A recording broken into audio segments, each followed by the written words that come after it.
Hello good morning बच्चों, मैं राजेश शर्मा आपको हाई स्कूल का मैथ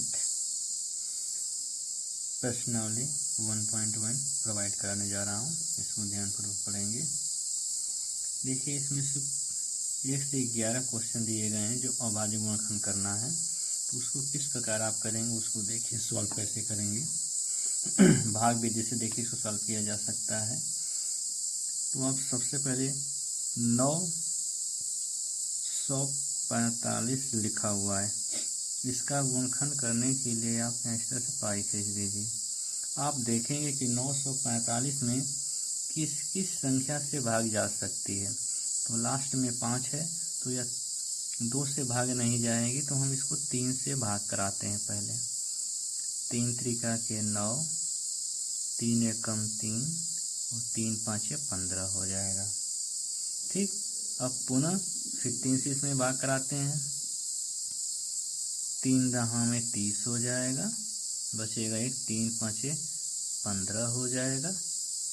ओके, अब इसके बाद क्या कराते हैं, हम 5 से भाग कराएंगे। 4 से भाग नहीं जाएगी तो हम 5 से भाग कराते हैं। 5 दूना के 10, 5 एकम 5। ठीक, अब इसको 3 से भी करा सकते थे, 7 से भी, यहाँ भी 3 से भी भाग जा सकती है। 3 से भी भाग इसको दे सकते हैं आप। देखिए, 3 से ही भाग देते हैं हम लोग, फिर 3 से भाग चली जाएगी।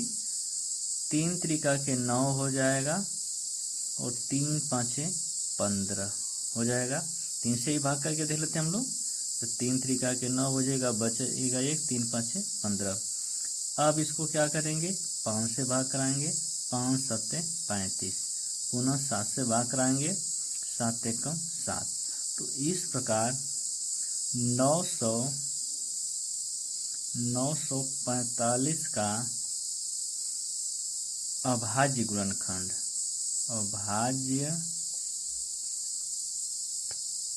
गुणनखंड आपका क्या हुआ, 3 गुणे 3 गुणे 3 गुणे 5 गुणे 7 हुआ। इसको आप इस प्रकार भी लिख सकते हैं, चाहेंगे आप तो। इसको लिखा है 3 कितने बार दिया गया है, 3 बार दिया गया है, गुणे 5 गुणे 7। ये आपका आंसर हो जाएगा। इस तरह से आप इसके मान को ज्ञात कर सकते हैं। इसी प्रकार एक और सवाल को हम लोग सॉल्व कर लेते हैं। लिखा हुआ है 140।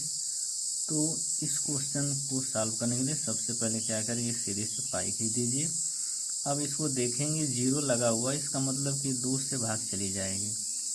2 सत्ते 14 यानी 70 हो जाएगा। फिर पुनः 2 से भाग जाएगी, 70 में भाग देंगे 35 आ जाएगा। अब ये 2 से भाग नहीं जाएगी, 3 से भी भाग नहीं जाएगी, तो ये 5 से भाग देंगे। 5 सत्ते 35, फिर 7 से भाग देंगे, 7 एकम 7।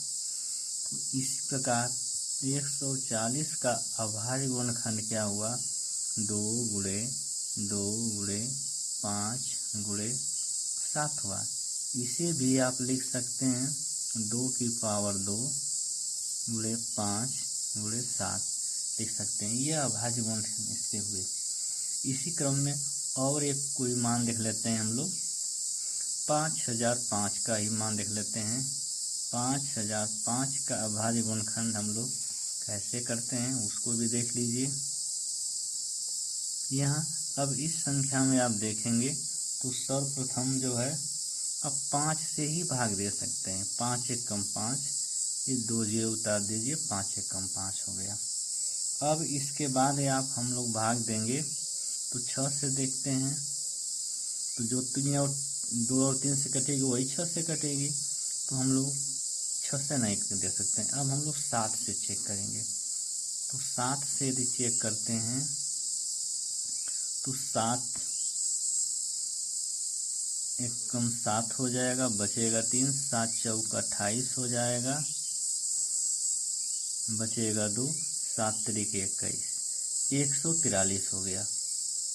अब इसको हम लोग पुनः देखेंगे तो यह संख्या 7 से नहीं कटेगी, 8 से भी नहीं कटेगी, 9 से भी नहीं, 10 11 से देखिए कर रही है, 11 से भाग देंगे, 11 एक कम 11 हो जाएगा, बचेगा 3, 11 3 33, 13 हो जाएगा। अब यह पुनः किससे कटेगा, 13 से कटेगा, जो 1 आ जाएगा। तो आप यहाँ देखेंगे 5005 का अभाज्य गुणनखंड 5 × 7 × 11 × 13 होगा।